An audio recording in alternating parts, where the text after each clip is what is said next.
If you look in there, you can see that that side of the air filter is touching the scoop.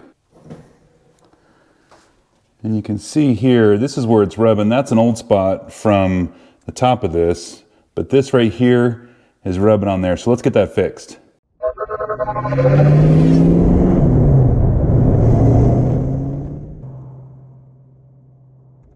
What's up guys, my name is Andy. I did a video a little while back where I replaced the air cleaner on my 66 Mustang and I put a spacer underneath the carb and everything to get it so that this air cleaner would sit up high enough so it would sit inside the cutout for my scoop. When I did that, I had a problem where the fastener that holds the air cleaner down was rubbing on the bottom of the scoop, so I got that fixed. But I'm still having an issue where the fins of my air cleaner are still rubbing on the bottom of the scoop. What are my options? I could just live with it because it's not hurting anything, but it is marking up the paint a little bit. I could take that phenolic spacer out, but I don't want to do that because I do want that in there. I mean, well, I do have that ram air intake manifold that helps isolate some of the heat, you know, the intake, the carburetor from the heat of the engine. Having that phenolic space in there really does separate that heat soak that you could get at prolonged driving. So I'm going to leave the spacer in there, but I have a 1-inch spacer and I think we can go to a 1/2-inch spacer. That's what this is right here. It's the same thing, it's just a phenolic spacer. It's a fancy plastic, right? So what I've got in there is I got that 1-inch. I'm going to go down to a 1/2-inch. That's going to lower this whole setup down. It gets it away from the paint, but it's still sitting up high enough, so I'm still kind of utilizing what these scoops do, you know, this that kind of ram air effect. I'm still utilizing that. Again, I'm getting maybe 1 horsepower. I don't know, not a big deal, but with having that in place, let's go ahead and use it. So let's get this taken apart and get this new spacer put in there. So to get this new 1/2-inch spacer installed, we're gonna go ahead and take the other one out. And it's pretty simple. All we need to do is disconnect the throttle linkage.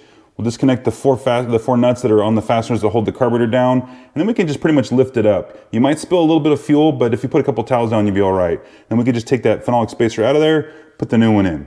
Also, while we're here, we're gonna take this solenoid out. I had a video where I installed this solenoid to keep the throttle going when my alternator would kick on. Because I have a much larger alternator, it put quite a bit of a load on the system and it was killing the motor.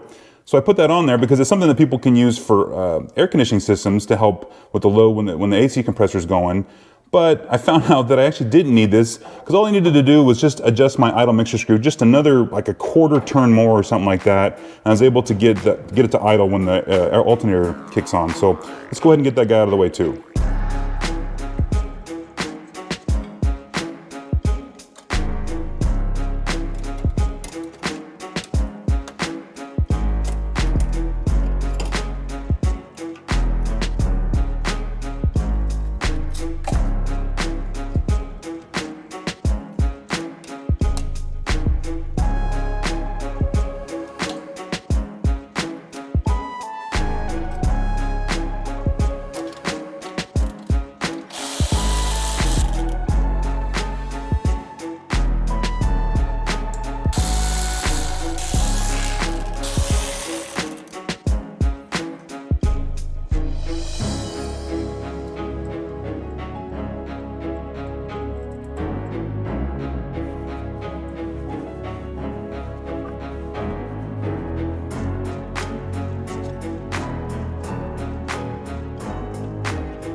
So here's that 1-inch spacer.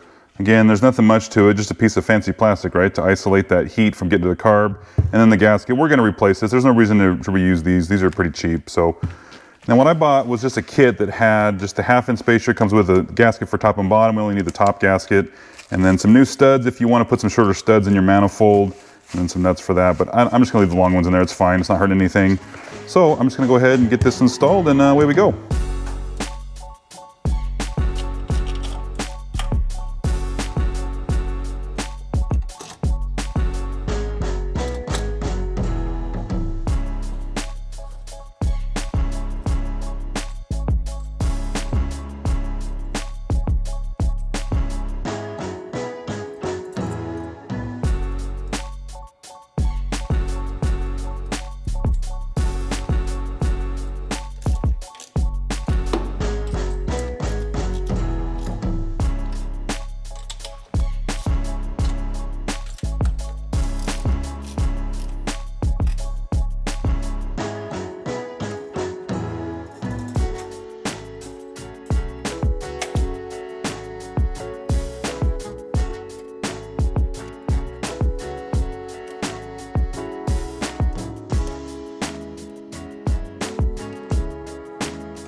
All right, let's see how this came out. Let's go ahead and close the hood.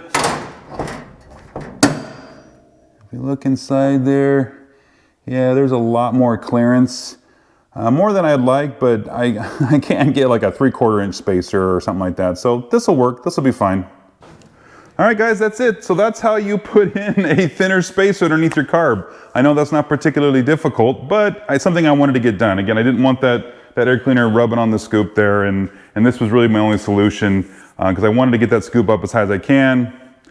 This allows me to kind of keep it up high, but it's still also, again, having that phenolic space in there, keeping, isolating that heat from the engine from affecting the carburetor. So I still wanted to keep that. So, all right, so that takes care of that. Real simple project, guys. Anybody can do this one. Couple of wrenches and you're done. So, all right, guys, if you liked the video, give me a thumbs up. And if you subscribe, I appreciate it because it helps my channel out. And we'll see you in the next one.